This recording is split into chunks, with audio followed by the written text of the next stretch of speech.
Welcome to Reality After Show coverage of The Challenge Season 40. We are 2 weeks away from the premiere, and I know everyone is pumped up and can't wait. Tonight, we are talking Era 3. I'm your host, Dan Montchal, joined, as always, by Alex Trias, Paulie Calafiore. Paulie, Alex, 2 weeks out. Where are we at? Well, I mean, I don't really want to talk about the way that certain social media entities are dropping the ball with the hype train. But I would say that if my social media team was running certain pages, there'd be hype like every other day. I feel like we're not getting the hype for the season. Now, like, there's two things that go through my mind. It's A, have they finally learned from their past mistakes where they don't show too much too soon and then like you show basically everything in the season? But the other side of it seems to be like laziness, in the sense where it's like you can still show so much and hype so much up without giving away the entire season. And I feel like all we're getting are like these stagnant posts. And I'll tell you, we filmed for hours all those like little segments of like where you see us sitting on the chairs. Hours. Okay. There's 60 minutes in an hour. If you're going to post 1 minute clips, you have clips for days. I don't know what's going on the hype side of things. I don't know. Like I'm feeling like I want to hype this season up so bad, but I just feel like it's not being hyped up enough out there. And I'm hoping that changes within the next 2 weeks. I hope that it goes like this to like skyrockets up, because this is season 40. Like, what are we doing here? Absolutely. And I honestly, I feel like they're relying more on the fans themselves. The podcasts are going out. Like, we got ahead of it before some of the other networks have joined the train of doing these era previews and trying to hype up our audiences for this season. But it's like what Paulie said. They have an infinite amount. They don't even need to use stuff from this season. Hype it up with promos of all the great stuff that has happened throughout the eras. They go by a week-by-week basis as you roll it up and roll it up. You've got stories on stories on stories coming into this, right? Like, I mean, just the history of Ever One alone has enough clips to like go days of like the last time you saw these two, you know, and even Era 2, it's like the last time you saw these two. Era 3, you know, like there's a lot of clips there, but it's like, this is the first time Theo and I are on a season together since War of the Worlds 2. Right. You know what I mean? Like, there's nothing about like the story of giving anybody like background. Now, once again, I got to give them a little bit of leniency because they may put the background in the actual show so that people watching and tuning in get that, rather than do we risk putting on social media and then we get a fraction of the audience that we get tuning in to do that. But it's like, I really hope that the storytelling unfolds in that manner, you know, because we're missing out on a lot of, you know, past things, you know, and firsts. You know what I mean? Like, this is also the first time Cara and I are on a season together since War of the Worlds 2. Yeah. Not only do you have all those storylines, which you could build into a lot more to your promos, but this is season 40. You said it, Paulie. Like, this is the biggest. It's supposed to be the best challenge season we've ever seen. So why not, 40 days out, start giving every member that's on this cast their, 45-second to a minute hype video, and then mix in some of this other stuff. Give them their flowers. So much more you have 40 people coming on here. Like, give them their credit on, on social media at least, because you're not going to be able to do it. Yeah, once the season starts. I could go one step further. It's like the one thing that keeps coming to my head is like they love doing their specials. Like, instead of doing a day zero, like give us like a Last Dance style doc where you just have people like going through the actual history, like sort of like the Challenge Untold. Because Challenge Untold was a big hit when it came out. Like, do that. Have like, make it feel like fight night. Like, have people do like 30-second promo of like either hyping the season, calling someone out, like do whatever, like just bringing that energy, because then you come into the premiere and the fans are amped and like, oh, what's gonna happen? Dude, here's the thing, like, and like we see like the social media buzz of it, you know what I mean? So it's like the fact that we're 2 weeks out and like I don't see people like chomping at the bit, like fandom wise. It's like, normally you have all the spoiler pages just like trying to start something, fire something up. It seems like they've all just been quiet. They're all just kind of like, meh. Well, they're on their hating era right now. Just like no matter Oh, how are they? great something is, they're just like, the challenge is dead They because need to get over now that. Paramount got bought out by some other company, and unless the challenge goes to Peacock, it's dying. And I'm like, guys, you're still called MTV Challenge Insider. Yeah, they need to stop being so pessimistic about everything, in the sense. But I understand their frustration a little bit, right? Mhm. Because it's like you have to understand the frustration of when people are passionate about something, and I feel like this has been such a polarizing show for so long, and I think what they're frustrated about is the fact that they will always use those old school polarizing clips in order to like remind people like what it once was. And they've gone a completely different direction of like what the core root of the show was like over the past 4 years. Now, like season 40, I will just say, has like all of the things that remind you of the old school feel, the old school challenges. However, I feel like they're in a position of show me before I get excited. And I understand that completely. But what I will say is season 40 will show that. Good. That's all we need to hear. Yeah, you heard it from the horse's mouth right here. So tonight we're talking Era 3. We're doing a breakdown of, guys and gals on this cast. And I feel like we should start with the women tonight. I feel we should actually start before we start with the women. There is a guy we should talk about because I feel like we talked about him a little bit. Like it's pulled some really good numbers. As one of you guys may have said, the goat of goats, making his return, Jordan Wisely. I think we should start with him for sure.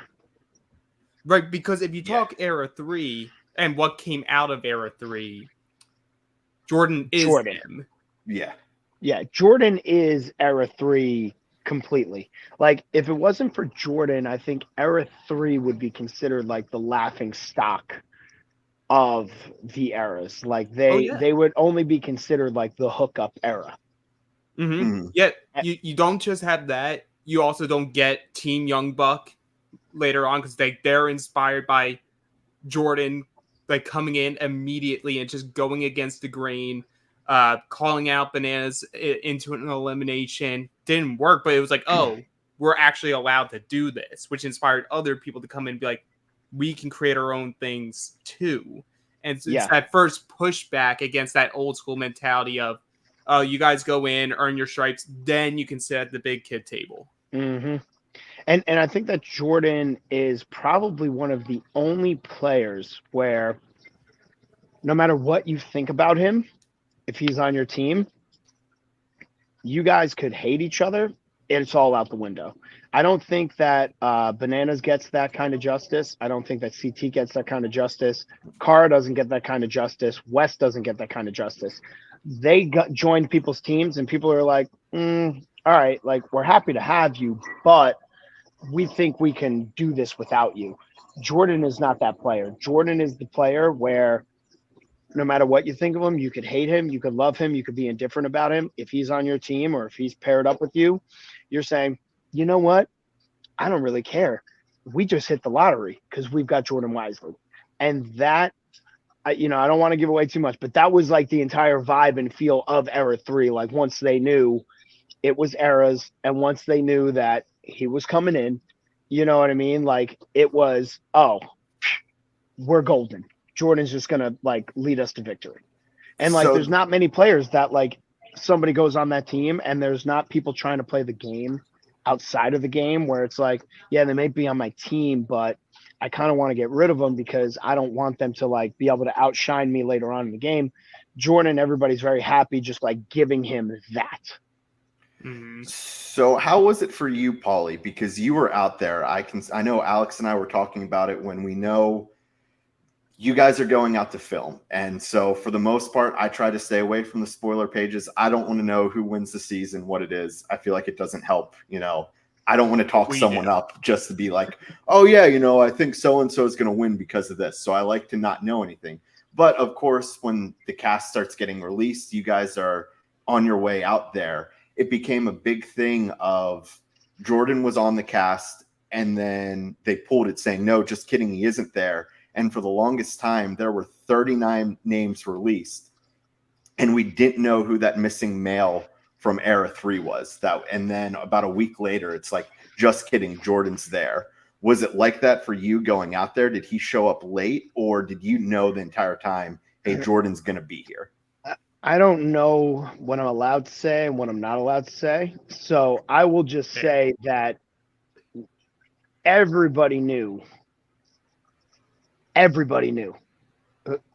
who all was gonna be there.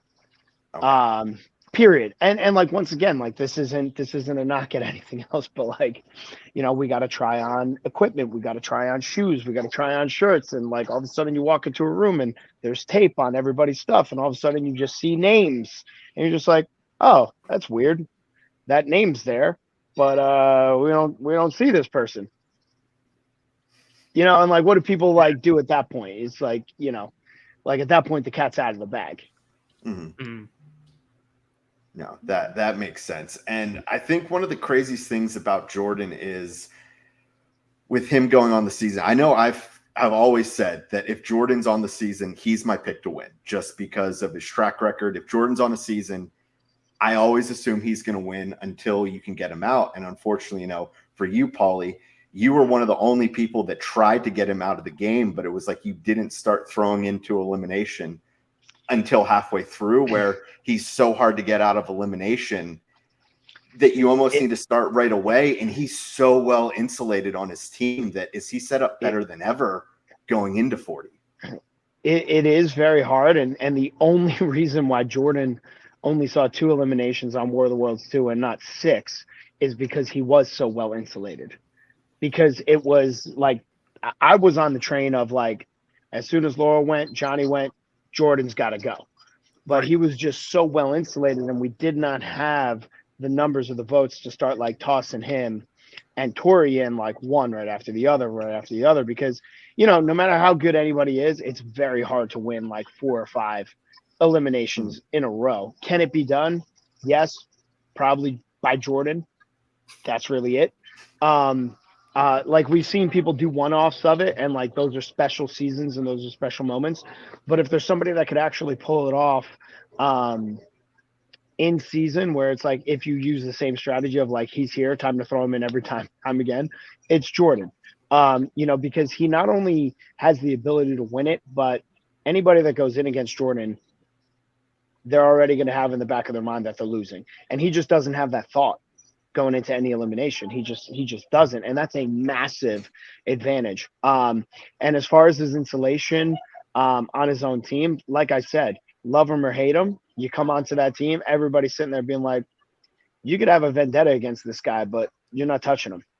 You know what I mean? Like, we are not sacrificing our safety if we potentially lose, or like, whatever the game is, we don't know what it is. TJ throws his twists and turns. Nobody on Jordan's team will ever sit there and be like, yeah, your vendetta supersedes the team's benefit. Yeah, he's a meal ticket. If he's on your team, if he's your partner, all you're seeing is dollar signs, because like, you're like, okay, I'm pretty much guaranteed to, outside like maybe an elimination here or there, walking to the final. And once that happens, I just need to step up my game, work on cardio, be on that treadmill the entire time, and be ready to go, because this dude's an animal. It's like, he's one of those rare people for these type of shows that he's just bred for it. He's bred. Yeah, it's what it's crazy to say, but like, if Anissa didn't hurt her ankle, like, who knows? Are they losing that final? Yeah, I mean, the way that final was designed, like, they could have won. If they survive that, I don't know, it was a 100-hour day 4, whatever it was, if they survive that and they're going into that last puzzle where Jordan's the workhorse and Anissa can figure out the puzzle, they have a good shot at it. But you know, this is a great segue though to the rest of this team, because while we do have winners on this team, I think one thing about Era 3 and why Jordan stands out even more, Era 3 is a lot of those people who they could consistently get to the main event, but never close out. Mm-hmm. Like, you have 2 people on this team that have the most finals appearances without winning a final.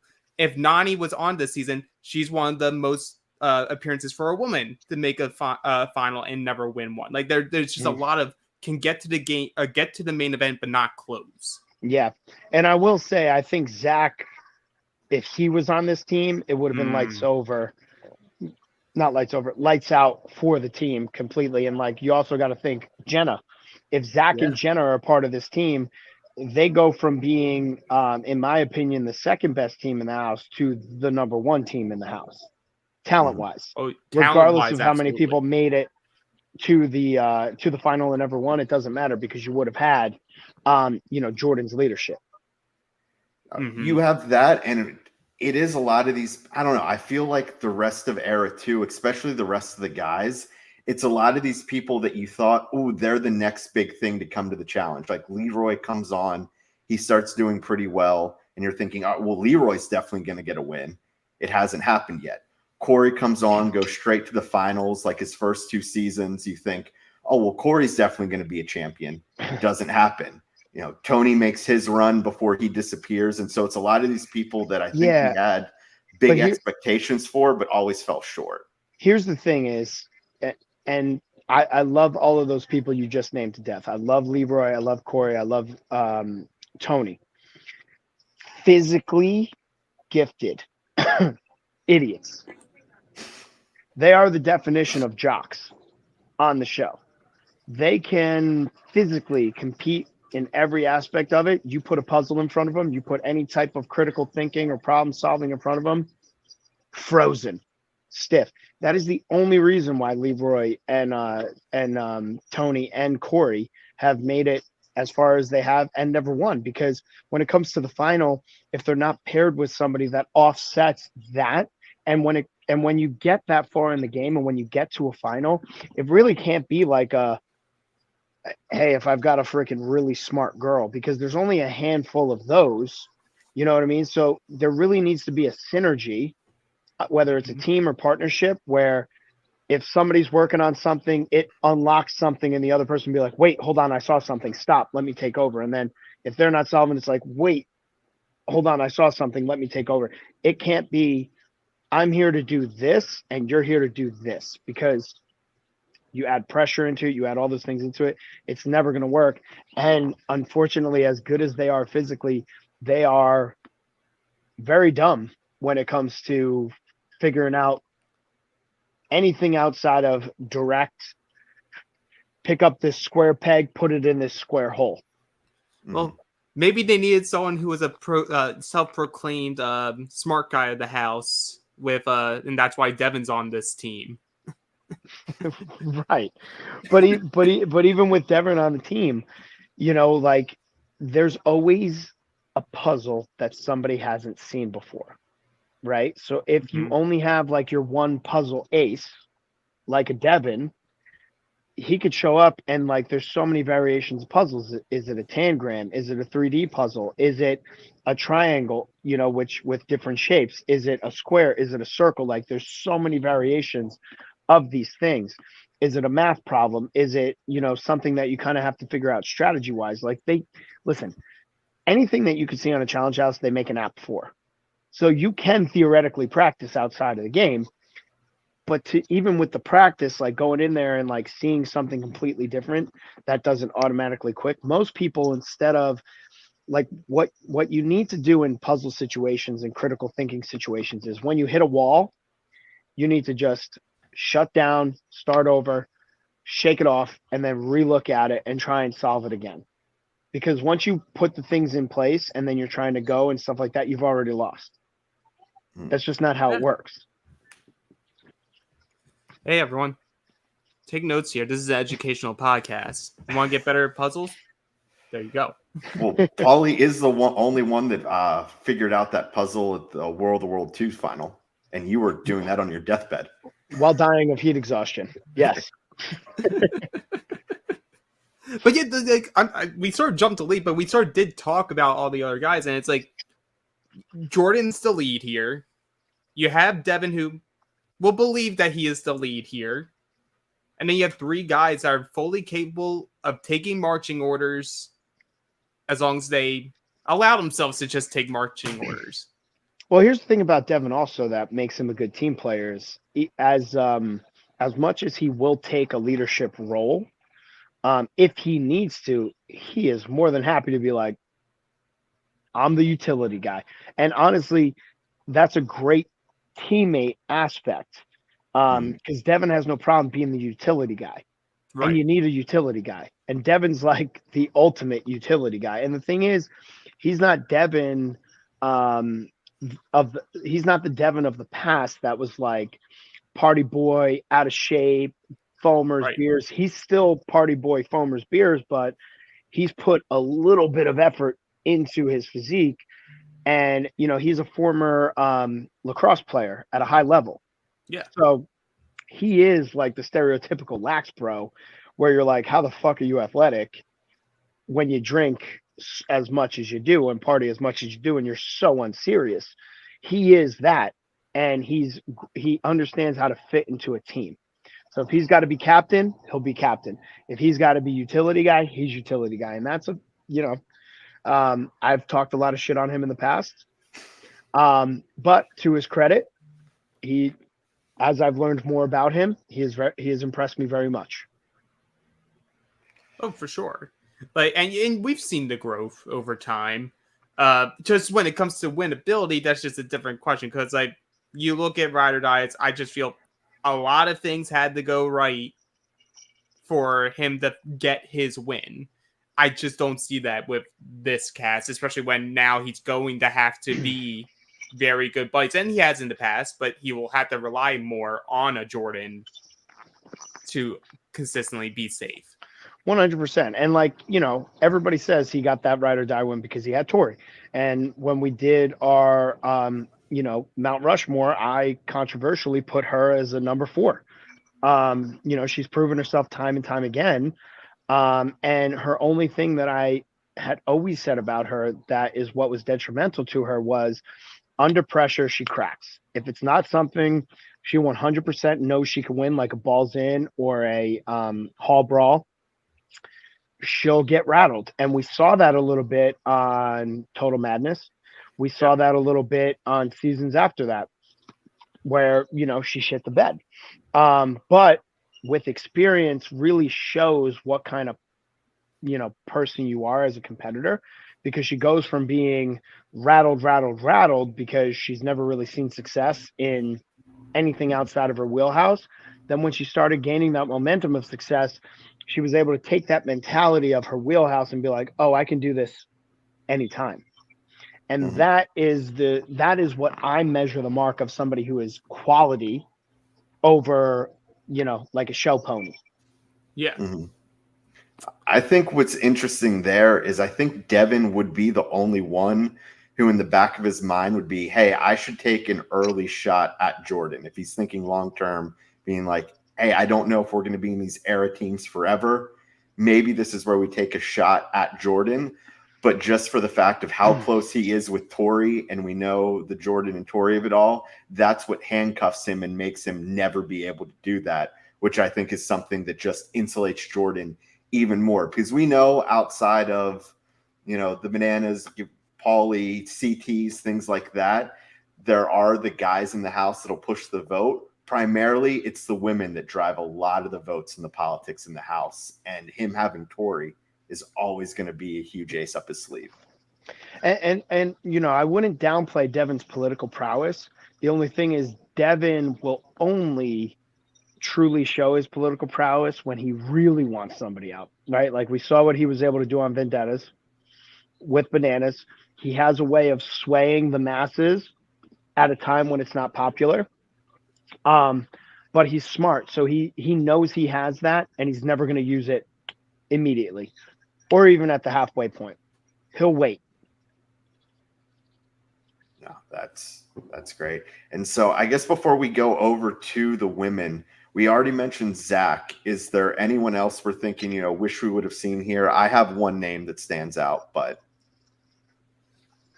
Zach was like the clear front runner for me. Like, I understand why he's not on, but like, if all that was good, like, he's on that cast, no questions asked. He's a big part of it. I think Zach is a huge name. I think when I think of ever three, I think of Nicole Zanata on the female side of things. I think that when people think, like if I close my eyes, right, and I binge watched everything before I went on Vendettas and then Final Reckoning. Like when I think of the people who stand out across the years, you've got the Durrells, CTs, you got Rachel, you've got Bananas, Wes, Kevin, Kenny, Evan, Camilla, Cara, Laurel, Kellyanne. You've got Amanda, Hunter, Nelson, Corey. You've got Zanata, right? In that realm of era 3. That to me is like, you got Nia, era 3 right there. And then obviously, Jordan goes without saying. Leroy goes without saying. Tony goes without saying. But when you really think of that, that's what I think of when I think of that. The same way when I think of era 4, I don't think of anybody from the past 4 seasons other than maybe Nerys. I think of the people who I came into era 4 with. I think of myself. I think of Theo. I think of the Brits. I think of the Big Brother players. Like that's what I think defines era 4 because we all came in and we all went to fucking war. Yeah. Anybody else from era 4 and like once again, like if Nerys didn't have season 39, does she ever go to war? She went to war with her own friends. You know what I mean? Like my thing is who came in and went to war with the OGs. That's why Jordan is who he is. That's why Corey is who he is. That's why Nelson is who he is. That's why Hunter is who he is. And that's also Zanata, Amanda, in that realm of things. So like I think of Zanata immediately. Yeah. I think for me, sorry, go ahead, Alex. For guys, because he mentioned it, just because you don't think about it because you think more about him losing the $1 million is Hunter. Just because, like, you look at the stat sheet for him, it's dog. Impressive. Mm-hmm. Hunter's a dog. Yeah. Like, if you just put him in there, he would have Corey there on the season with him. Didn't him and Jordan, like, hate each other? He hated a lot of people. Well, in Dirty 30, Jordan kept pulling whatever the double X thing was. So like the kill card version of it and kept sending Hunter in. He sent him in back-to-back weeks that pushed out Nelson and Corey out of the house. Yes. Yeah. I remember that season. I was going to say, so for me, the guy that I was thinking of when you're thinking, I'm thinking of a dog and he has a lot of that Emily Schramm of, he only did a few seasons and it could have been his choice not to come back, but it's Frank. You look at Frank, he did 3 seasons. He's era 3? I didn't even know era that. 3. He came in same with time Zach. as Zach. God. He had won his first season, went to the final the second, and is only taken out because of medical reasons in free agents. Never lost an elimination, and he was that Frank's a dog. Unicorn type player that most people that come in to be like, I don't know, I think of like Amanda that's going to be that pop-off queen. They're around, it's fun, but then they go home fairly early. Where there's never an episode where you forget that Frank is on the show. He always steals TV time somewhere, has his moments, and was a badass competitor to back it all up. He's just someone that it would have been great to see. Like honestly, he was Jordan before Jordan. Yeah, I think of Frank, because he has a very successful like career outside of the show. I think if Frank didn't if he wasn't such a stud outside of the show, he could have been like the staple. Mhm. You know what I mean? Like he Oh, could have been yeah. up there, with the Johnnies, the Wesses, the CTs.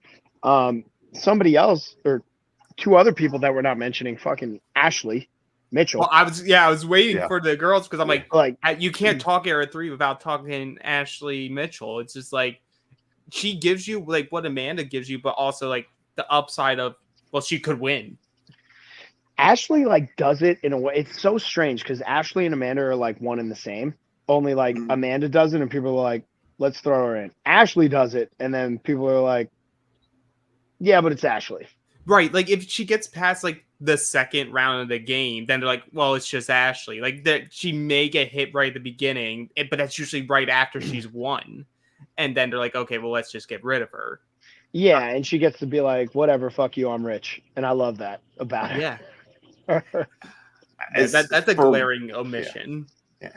For the women, Ashley is the right answer. I'm not going to dispute that. But in my heart of hearts, if I'm going back to, I'm thinking of watching The Real World and The Challenge. When I'm back in college, it's when she debuted, is Nani, just because it's weird, that Nani's not there. I think that was her choice, though. Yeah. Completely fair. Yeah. I'm Yeah, pretty sure I think the only reason why I left Nani off the list is because I kind of have the inside scoop that like it was her Mhm. choice to, take a break. Otherwise, she would have been there. Yeah. Yeah. Yeah. And like she would have been in a great position. The once same way again. Wes would have been on Era too. Yeah. It's no. It Just shows because I how think there's a deep few. these eras are. Yeah. You had a few because then it's like, I'm sorry. I love Avery. I'm never going to say a bad word about her. I'll say her boyfriend sucks. But outside of that, I'm not going to. She's gorgeous. Absolutely love her. But should she be on 40? Probably not. Yeah. Hey, She was Phil, always like one of those what could have been. you said it. She had like a decent showing, but every other time she was there, it was like she was paired up with Johnny Riley, who like they just hated each other, and then was paired with Leroy, and Leroy Mhm. gets medically DQ'd from the seasons, and then she was never back again until All Stars. She was just like a pipe dream people had. And now that we've seen her, we're like, okay, like she's very nice, and she can win. She can win things, but well, she did She very can win well it daily. She can win a daily. she's I'm not saying winning she the can win show. it all, but I just see her as cannon fodder in this cast. Shout out to Adam because he outkicked his coverage with that. I'll give him that. In my opinion, Avery is a sweetheart. Yes, Love her to death. Very easy on the eyes. Is she season 40 caliber? And I was going to pose this question. Do you think some of the people that we see on 40 would even be on 40 if All Stars did not have a resurgence? Because I believe, and I would love to hear your guys' take on this. I believe that if All Stars didn't have a resurgence, the people who would have been targeted for the eras would have been the standouts and not the, hey, we just saw these people on All Stars, they had a resurgence. Oh, I think that's very likely. Like, for example, if All Stars never happened, never had any of it, like we don't see John A on this season. Like 100%. Lovely on the show, but she never was. She didn't have the chance to do anything on her seasons until All Stars, and then proved that she was a badass. Same with like a Derek. Yeah. Yeah. You look at most of the guys from Era 2, like Nehemiah was forgotten about because we hadn't seen him since he went out with Evan in Rivals. So it was such long ago. Brandon was forgotten. Derek was forgotten, and Ryan was forgotten. So that's 4 of the 5 guys on Era 2 that if they don't come back on All Stars, I don't know who they cast, but it's probably not them. And then I pose a different question. Without All Stars, is there even more hype for this season because they haven't had 4 seasons of getting to see Mark Long return, Derek return, like a lot of the OGs, which like if they want to claim like we're the meal ticket, we're the reason why there's bread. Derek was on Dirty 30 and he came on guest appearance of Vendetta. So like I think Derek would have always been a shoo-in. Well, Derek, but I was just throwing that out as a name, but it's like, does Rachel Robinson? I think everybody on like, I think everybody on Era 1 gets the call. The only interchangeable people that you could have interchanged would have been like a Jody and a Katie. Sure. Because Anissa, she's a staple. Rachel, everybody knows what the hell she's brought to the table. I think Tina would have also been an interchangeable piece. It's just, but on the guy's side, yeah. Who do you fit in, right? Other than Landon's not there, right? But it's like CT, can't change him. Darrell, can't change him. Mark Long, Derek, Brad. Those are some staple people from that era. Yeah, I think I was more so saying, like, would you have even more hype going into the season if All-Stars never happened, and then they saw this is who's coming back from Era 1, not having 4 seasons to see them again? I think in the state of where we are, where everybody's attention span is like 7 seconds, I think that not seeing people and then launching them in there would have been more of like oh fuck, because you remember like the first season of like All Stars, everybody's like, holy shit, it's been so long. If you were going to do a season 40 like this, that would have been like the moment to be like, what? Yeah. Rachel's back. Fuck. You know what I mean? Like kind of similar to like what people are getting with Emily. Absolutely. Yeah. No, that's a great comparison. It's sure. I think there could have, answer your question, Alex, there could have been more hype, but I also think you're going back onto the flagship. Some of these people needed the All-Stars to kind of dip their toe back in the water. True. I think it just would have been that for the fans, it could have been awesome, but for the players themselves, I think they needed to start to adjust, reacclimate back to what the show is. Fair. That's fair. Okay. All right. I disagree in the sense where it's like but once again, I'm Era 4, and I feel like throw them into the fire.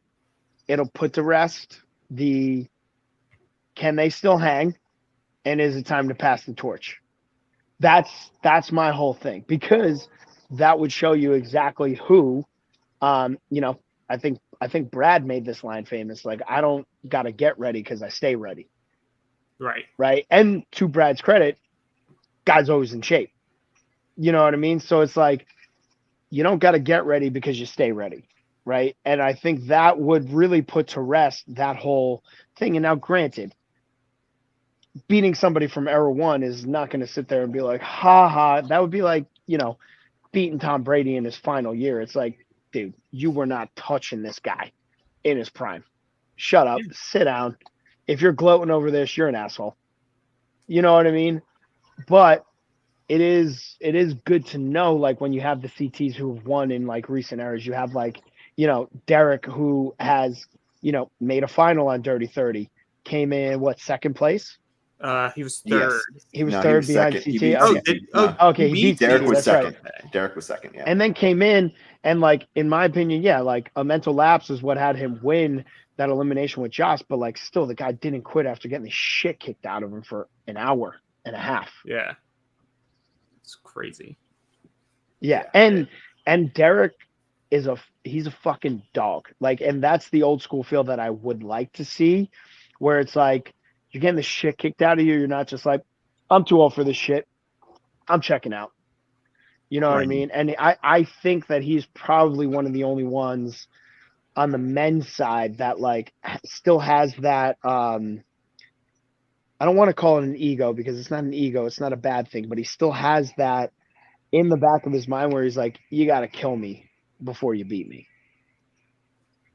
He has like that wiring in his brain where it's just like, I don't know, you get into a fight and you see the crazy eyes and you're like, oh, I don't love what I'm seeing now. Like, this isn't going to go for me the way I thought it was, is it? Right. Exactly. Okay. Well, Dan, now we can go back to the beginning of the podcast and you could introduce the girls now. Well, we already kind of talked about Avery. She's great there. But before we go into the rest of them, I guess it's highlighting the rest of them. Where we did start with Jordan, it's how well insulated he is. Avery on his real world season. John A. they hooked up in the past. They seem to be on pretty decent terms. We obviously know everything with Tori. Wait. Chane and Jordan hooked up. Jordan's a dog. Dude, Jordan is a dog. I didn't realize this. He's hooked up with 3 of the people on his team. Then it's Avery, who was his real world roommate, and then Amanda, who's clearly the odd one out here. Yeah. Yeah, I mean, like, you would think that, like, Jordan coming into a season like this, everybody would be like, get him out. But he's well insulated. And I will say, like, you know, I wasn't sitting there being like, get him out, because him coming into the season, as much as I hate having to compete against him because he's so fucking good, I am still that old school kind of feel where I'm like, this motherfucker, like, embarrassed me on War of the Worlds 2. Like, the only way I justify that is not sending him out in an elimination early. It's, nah, dude, we're going to a final together and we're fucking battling it out there. Or we're seeing each other in the sand and we're battling it out there. Like, so, like, I can honestly say from, like, my side of things, like, I wasn't even looking at the guy to fucking be like, let me target Jordan, like, now, immediately. There were other people who definitely were of that mindset, but they were in the minority. So, like, they dare speak that out loud. Right. But I love that mindset, by the way. I think that was also just something that was such a big appeal of a player like you, a player like Jordan. It's like, sure, will you take a shot? Yeah, but, like, it'll be on your terms, and, like, it'll be you versus him, you versus Johnny. But it can't be that. It's like, well, I want to. The best way I can show you up is by beating you in the final. Yeah, and beating Jordan in a final is the ultimate testament. As stupid as it sounds, it sounds fucking stupid because the guy gets to a final, he's fucking winning. But, like, as a competitor, there's no better way to, like, stamp yourself as a fucking player in the game than to beat the ace. Yeah. You know what I mean? Because it happens. Like, the reason why people remember the fucking 2 giant Super Bowls, or, you know, is because they beat the fucking Patriots. You know, they beat Tom Brady. Because it was so unthinkable that you could beat Tom Brady in a Super Bowl. And, I mean, that's Nobody what thinks Jordan, about the Giants. Right? No. Well, and that's what Jordan is right now, especially when you think if you want to beat someone in the final, he is the best because, you know, CT always does well, but I mean, CT's lost a handful of finals, not recently, but he's also coming in, you know, a little bit older. Everyone knows about the run that Bananas had, but we've seen him lose the past few times he's gotten to the finals. It's been a while since he's won one, where it's just, if you're going to beat the best at a final, I don't think there's any debate that it is Jordan. It's Jordan, hands down. Hands down, it's Jordan because he can run, he can swim, he can do the fucking weird shit that you can't really train for. It's Jordan. Yeah. Period. And end of story for it is just like, hey, all the love in the world to Johnny and CT. All the guys before them. Jordan still is in his prime now. Mm-hmm. So there's just that little extra bit. It's like, if I beat CT in a final here, I'm like, well, I'm beating Dad CT. Like, if I'm beating Johnny, it's like, oh, well, Johnny's now in his 40s. I'm like, this isn't the same as beating him when he was in his late 20s. Yes, it's more of a testament to those guys that they're there and are still a threat to win. Oh, yeah. It's more of like the Tom Brady factor with CT and Johnny, where it's like, can they still pull it off at their age? And yeah, all things considered, maybe they can. But Jordan is like fucking prime Jordan. And he's been prime Jordan for a minute now. Right. And I think that's actually the best way to compare. Jordan is Chicago Bulls Jordan. Like, can take years off, come back, still be the best player around. Like, you have CT and Bananas here. I compared them, like, they're the San Antonio Spurs. Like, no matter what age they were, even when they got older, could they still make a finals? Absolutely. Jordan has accomplished almost as much as both of those guys in half the times. When he told me he's only done 10 seasons, 10. Right. 10. And he's as decorated as he is. That's the most insane stat you could ever throw out there. Like, what's his final percentage? The only final he's ever made and lost might have been... It's been 2. Because he made it with Anissa, which we had that where, and then Marlon. with Marlon. But with Marlon one team got eliminated after a swim in a puzzle, and Marlon wasn't a great swimmer, so they started that puzzle 15 minutes behind. Yeah. What was also a stacked final of Weston CT and Frank and Bananas. Yeah, and the thing is, he has I think it's a crazy number, like a 70 or 80% final win rate. Yeah, because I think he's made 7 finals, so it's he's 5 or 7 in finals, and won them with a broken leg. 4 for 7. 4 for 7, yeah. 4 for 7. Okay, we'll take it. Still, insane numbers. Insane. Yeah. So, all right. So, we keep going back to Jordan. We'll finish it out with the rest of the women. We'll finish it out. I mean, but honestly, that's what it is to say about everything. Yeah. Jordan is the era. All right, Corey, we love him. Part of TYB, great in eliminations, great face. Fucking, I love Corey. Corey's my guy. But once again, TYB's whole story is that 3 of them together couldn't outsmart one Johnny Bananas for a majority of their career. They came in at the same time. When they come in at the same time as Ashley. On paper, if you were a fan of the show, no one would have said the first person the first person to win multiple finals of those 4 people would be Ashley. Then you wouldn't have said the first and only guy of that group to win would be Hunter. Well, I would expect Hunter to win. I would expect Hunter to win over Corey and Nelson. There was just an an aura about it because Hunter's also dumb as bricks when it comes to puzzles.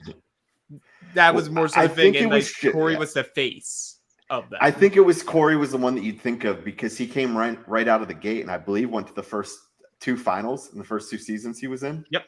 Yes. And so he was just very someone where likable. it was just oh, he hasn't won, but it was a ... yet. And unfortunately, from a viewer standpoint, from a viewer. Well, I think where it did, and as we've seen it get back to the final, but you mentioned when we were talking about, these people could win. We were talking about Corey and the Leroys and the Tonys, but they need a good puzzle person. I think where it showed, where it's ooh, Corey may never win. When he was at the final with Nicole, they were partnered up and they were trying to do that puzzle, and it was 2 brain cells rubbing against each other, and it wasn't great. 2 brain cells is generous there. Very generous. I was saying between the 2, I'm in rounding up. Yeah, I said what I said. Yeah.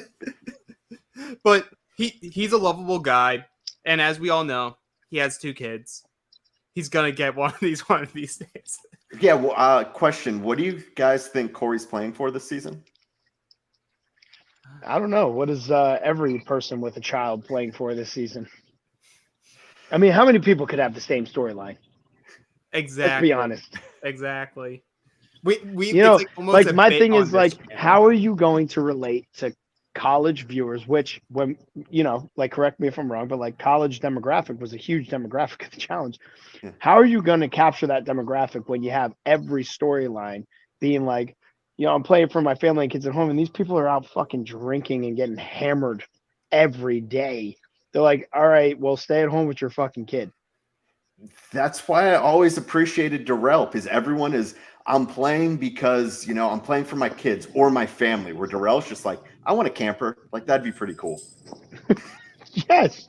It's something come on, different. Dude. Yes. I love Darrell as well for that. Yeah. Then obviously Tony's real thing is just that last appearance, All-Stars, cut short, had to leave early, family stuff. Let's see what he can do this time around. He's a lovable guy. He's an idiot. But he can show out in some moments. And that's Tony. He he can, but I really think that the whole Tony time thing is overhyped. I think you can that make a good case for that. When you actually look at Tony, he was Banana's lapdog for the longest time. And then had his moment of it's Tony time. I'm going to throw Bananas in. I Okay. also think for, it kind of takes away credit from him is now that we know some of the things later, is that as great as Vendettas was for Tony, because it was a great season for him or whatever, I don't think he does that if he doesn't have his number one is Zach in that game. I think Zach Dude, is a huge credit to why he had that. Zach is one of the most underrated players ever, because people focus more on him and not his gameplay. Right. Zach taught me most of what I know about the game. You know what I mean? Zach's Yeah. political prowess is underrated. His physical prowess underrated. He usually makes it to the end every time or damn near close to it. Right? And I think he kind of guided Tony. Zach's like kind of like a mafia style player where like he'll do some things, he doesn't want to take credit for it. But anybody who's played the game with Zach knows that the things you see on TV, he was behind it. Right. And it actually, it was, I've been thinking about, I'm like, well, if Zach was on the season, who's getting taken off? And I came to a realization, as much as the fandom loves Tony, Tony's out and Zach's in if things were square. Yeah, Absolutely. you're not taking out Leroy, Corey, and I think because if Devin didn't get his win the last time and how much shit he's talked to really propelled, like, ooh, what's Devin going to do when he comes back? I agree. It's Tony. Okay. Yeah. Yeah. Turning it over to the girls, because we've mentioned them. We haven't talked enough about them. I do want to bring up Tori, because I've been thinking about it ever since Paulie put her on his Mount Rushmore. And I've been thinking about, like, well, one, I agreed with you on there. I'm like, you can make it an excellent case. She's a great competitor. She's great in the dailies. She's great in most eliminations. She has her few moments where she does get rattled if it's not absolutely in her comfort zone. But the thing is, a lot of it's in her comfort zone.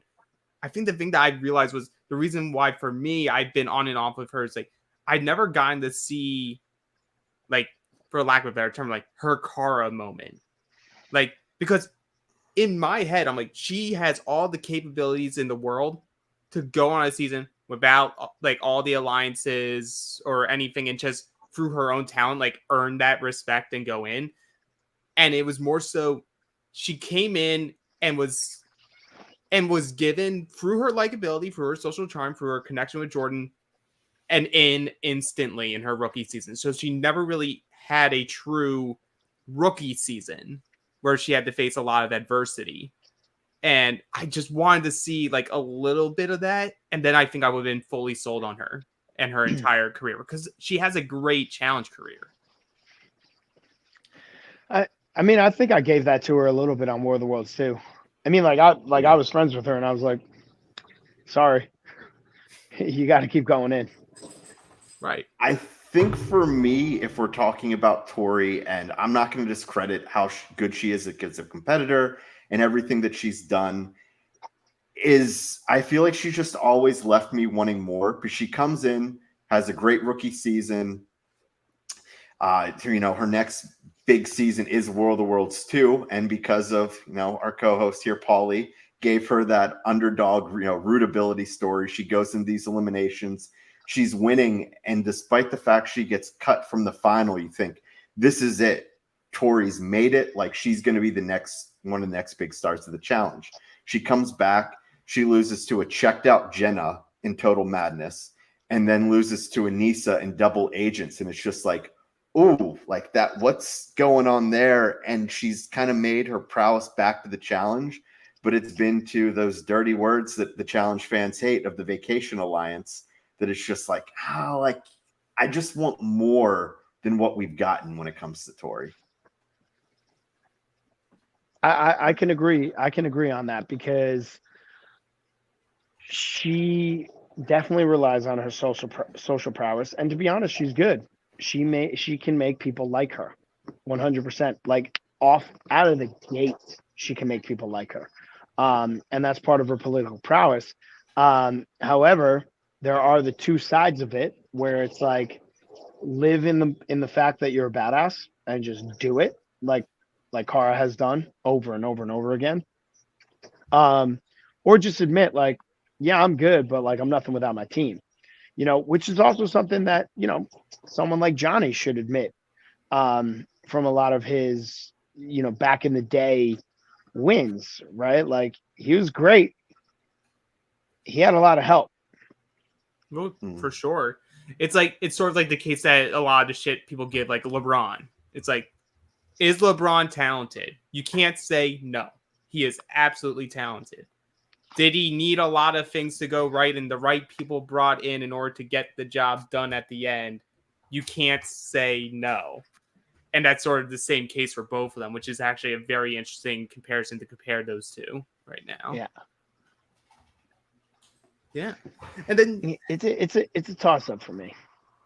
Yeah, no, you see all the tools, you see the likability, and I'm not someone who's turned on Tori that I'm just like, how? I feel like a lot of the fandom has, but it's just I want that her second breakout moment, and we just kind of haven't had it because it's been behind the Vacation Alliance. But if we're going to move on, I think if we're going to talk about one other person more in depth before we can kind of gloss over, it's John A. or Amanda. I think it's Amanda just because if you want to talk about how she's so screwed going into the season with her team. Amanda, I don't understand why. Like, I don't know, like, once again, like with the comparison of her and Ashley, I don't understand how Ashley gets away with it and Amanda doesn't, right? Because she's not saying anything that's like out of the ordinary. Right. And it's not like she's a terrible teammate. She showed how good she could be on Final Reckoning. Her and Zach were shoo-ins to win that whole season if that moment didn't happen where they stepped down into the elimination. She is good. She knows how to solve puzzles. She's physically fit. She knows how to do this stuff. I don't understand why people don't see the value in having an Amanda on your team because, A, she can do everything that a team player needs to do, but B, she can cause chaos on the other teams, which could help your team out. Yeah. I fully agree. And I've always been an Amanda fan because she speaks her mind, and I appreciate someone who goes on TV and actually will say what they mean and mean what they say. And like, she doesn't hide it. She's unfiltered. And I love that as a fan. As someone watching her game, Final Reckoning, Invasion of the Champions, I believe also, like, she gets right on the cusp with that final, so like you can't just say, oh, she just walks around and just exists there. Like, she puts in work. She's good. Yeah. And they should give her a little more grace. I think Amanda has been the sacrificial lamb of the Vacation Alliance. I think the only reason why you've seen her have early exits or mid-season exits is because the Vacation Alliance is so well insulated that she clearly goes after one of the main people of the Vacation Alliance. That person doesn't like it, Tori. And that person is able to rally the rest of the Vacation Alliance to be like, get this person out. And in order to appease Tori, they do it. Whereas, like, it's not really bad for their game if they keep Amanda in and they have Amanda and Tori going at each other for as long as possible. Yeah. You know what I mean? Like, which shows you kind of how, like, weak they are in the sense that they really are in cahoots with each other. They don't think about their own individual games, which has been my biggest criticism of the Vacation Alliance, is that I feel as though they all mesh together, but only a few people have benefited from the Vacation Alliance. Johnny and Tori. That's it. That is the only two people who have benefited from the Vacation Alliance. The rest of them, Josh, never seen a final. Always gets eliminated. Devin, only because he was paired with Tori, which benefited Tori, gets his win. Right? Like, everybody else associated with the Vacation Alliance, Anissa has not, made it where she needs to go.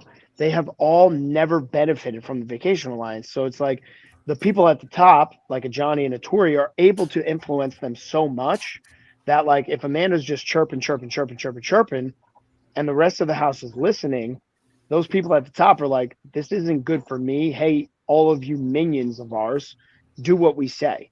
And that's where Amanda has gotten herself into trouble. I think what also doesn't help her is because she is lumped in so much with Ashley. I mean, you said it yourself, Paulie. They're like the same person. And so what happens is I feel like a lot of the backlash on both of them gets taken out on Amanda, because after they do the Lavender Ladies seasons, everything goes well for both of them. Ashley always famously goes out first. Dirty 30, she pulls herself before it starts. War of the Worlds 1, she gets taken out first. And I feel like there's still some pent up animosity from, like the Bananas of the world for everything they had to go through on those previous seasons. That they're like, no, just because Ashley's gone, we're not done being upset and taking it out on someone. And Amanda's just there. Let's just call it what it is. Okay. The reason why a lot of these people do the things they do is for screen time and storyline. So when you have Lavender Ladies in the house, when you have TYB in the house, when you have me and Cara in the house, we dominate the storylines. Okay. And instead of having a cast of people who want to play the game for what it is, they play the game for storyline and for screen time. So in their minds, they sit there and they say, well, if we get rid of these people, we have the screen time, we have the storyline. That is it in a nutshell, period. You can't tell me different. I don't care what anybody says on Twitter. I don't care how anybody tries to spin the narrative. I don't care how anybody tries to say anything it is. That's just the facts of the matter.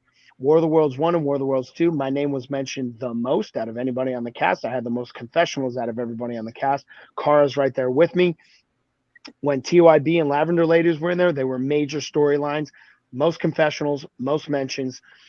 The Vacation Alliance always played second fiddle to all of us on any season that they were on with us. So they have now bound together and been like, we want the storyline. We want this. And to be honest, the fans don't want to see that. The fans don't resonate with them. The fans are like, we're over you guys. Right. But the thing is, it doesn't matter to them. It doesn't matter what's better for the show. It doesn't matter what's best for their game. It doesn't matter what's best for this. They only care about the screen time and the storyline. That's it.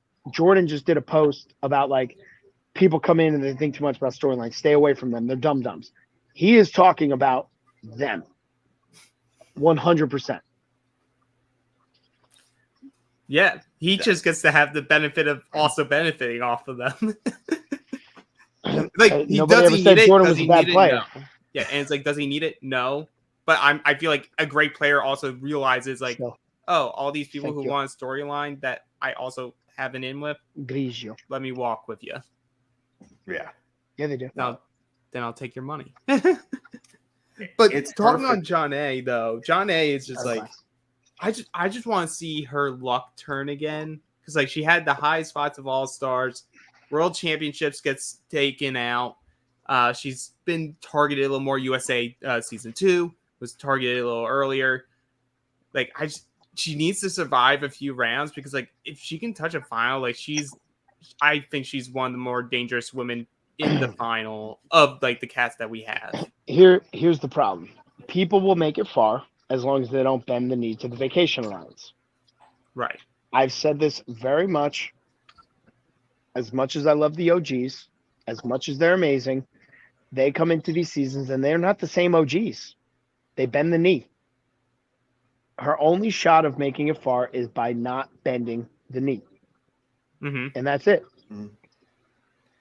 That's T. I also worry just because she had this huge blow up winning All-Stars 2 and 3 back to back, that I feel like it went from someone like, oh, it's great John A's here.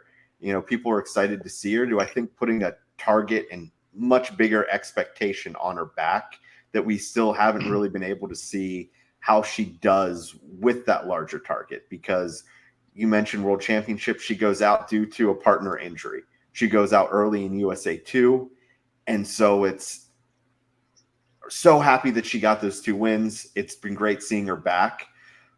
But can she kind of swim in the big boys pool? I hope she can, but I don't know the answer. Absolutely. But like, that sort of wraps up. If we just went 3. Naya is the only other one. Oh yeah, how do I keep forgetting that Naya's? That's so bad that I keep forgetting she's on the cast. Dude, Naya is a physical presence. I did not know this about Naya, because you only see her on TV. She's 6'1". She's an Amazonian. She's Wonder Woman. Like literally Wonder Woman. She was spawned on whatever planet Wonder Woman was spawned on. Yeah. And she's a presence. Well, yeah, it's always just been, I mean, if she didn't have that incident on X's too, like she was going to be prominent, you'd assume, moving forward in the show. And that just kind of derailed everything, rightfully so, for what happened. But I think that just changed her storyline. And it's been great to kind of see her back, see the new Naya, especially that you can see that her and Jordan are good now. And so now it's just, okay, like, can she recapture that dominance, which it sounds like she can. And this is also a different Naya because I believe she was supposed to be on 39, but had to drop because of I forget. It was something like she was supposed to be Jordan's partner in Ride or Dies. That's what it was. Now. She was supposed to be Jordan's partner, God. but the just vape hand thing, him the check. Write him the check. My God. But because she had that vape thing were an issue, that's where she was pulled because of that, and that's where you got the awkward Jordan and Anissa pairing. Yeah, the best Ride or Dies ever, Jordan and Anissa. Ride or Dies of all time. They've been best friends forever. As who can prove otherwise? But like Naya is definitely muscle. I think she's going to be a good presence in that house. I would love to see her do well. But outside that pretty much wraps up Era 3, the Jordan era, as we've made it very known on this podcast. And just one more week. Next week we're going to be talking about a very familiar era for our boy Paulie here. We're just going to let Paulie talk about himself. Yeah, we're both going to go on. I'm not even going to talk like, about myself. I'm just going to talk shit on everybody else. We're going to be like, hey, everyone, welcome to the podcast. Both of us mute. Paulie goes, and we'll just watch him cook. But that wraps up the podcast for this week. I'm still amped, even if the social networks aren't doing the proper job to energize us. I'm hoping we're doing a great job for all of you listening. I'm amped. If Paulie's amped, you guys should be amped too, okay? I'm amped. Car, are you amped? She's being respectful to the podcast. We're going to assume she said yes. Yeah, we're just assuming that was a yes. So, Dan, give us our closing stuff, and it's a pot. Yeah, that'll wrap it up for us, as Alex mentioned, and as we will be throughout the entire challenge season. We will be back next week at 10 o'clock. We'll be discussing Era 4, and that just means 2 short weeks away from being able to start to talk about the episodes, which I know Alex and I are super excited about because we'll have Paulie with us talking after every episode for season 40. So if you're watching on YouTube, make sure you hit that bell and subscribe, get notified every time that we go live. If you're listening on Spotify, Apple Music, wherever you get your podcasts at, please like and subscribe. Give us 5 stars. It helps us out greatly. Check out everything else that's going on at the Reality After Show Network. We have tons of podcasts going up daily. As always, the best way to support the podcast is become a patron at realitypatron.com. That gets you access to the secret Facebook group. You get Matt and Johnny's Q&A plus tons of bonuses that are coming your way. Try it for a month. If you don't like it, Johnny will give you your money back. But until then, myself, Paulie, Alex, we will see y'all next week. See ya. See ya, boys.